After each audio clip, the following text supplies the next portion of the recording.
দেখুন, রাত হয়ে গেছে, খাওয়া দাওয়া করে শুয়ে পড়েছি বিছানার ভিতরে, মশারির ভিতরে ঢুকে গেছি। এখন এসব ভিডিও টিডিও বানানো আইনত দণ্ডনীয় আর কি পরিবারে, বুঝতে পারলেন?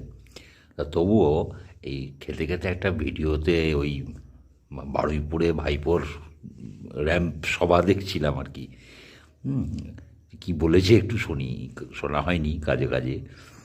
তো শুনতে গিয়ে বাকি শুনলাম, একটা জায়গায় দেখছি ভাইপো বেশ নাটকীয়তা করে সবাইকে বলছে, দেখবেন শুভেন্দু বলেছে ইউনুসের বাংলাদেশের সরকার নাকি ভালো, যেখানে হিন্দুদেরকে মারা হচ্ছে এই উদাহরণ দিয়ে, বাপিচন্দ্র দাস টাস উদাহরণ দিয়ে ওদেরকে মারা হচ্ছে, সেখানে শুভেন্দু বলছে ইউনুস সরকার ভালো।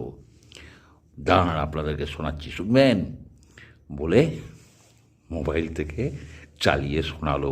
শুভেন্দু বলছে, পশ্চিমবঙ্গের কথা বলছে, যে এটা কি টিএমসির কি এটা সরকার, একটা সরকার চলছে, এর থেকে তো ইউনুসের সরকার ভালো। সেইটা শুনিয়ে সেইটা শুনিয়ে ভাইপো আবার বলছে, যদি বুকের পাড়া থাকে আমার নামে হাইকোর্টে যাক, আমি কেস লড়ে নেব, আমি তথ্য ছাড়া কথা বলি না, আমি ভিডিও চালিয়ে শুনিয়ে দিলাম, আমি তথ্য ছাড়া কথা বলি না। আরে মাথা মোটা, সবাই বলতো বটে যে মালটা পড়াশোনা বিশেষ করেনি। আরে মালটা তুই এটা আবার তুই নিজেই আবার জলসভায় চালিয়ে শোনাচ্ছিস। ঘটনা তো ঘটনা তো মানে এত জঘন্য সরকার যে ইউনুসকেও হার মানিয়ে দিচ্ছে। আর মা তুই কি লজ্জা লজ্জা লজ্জা।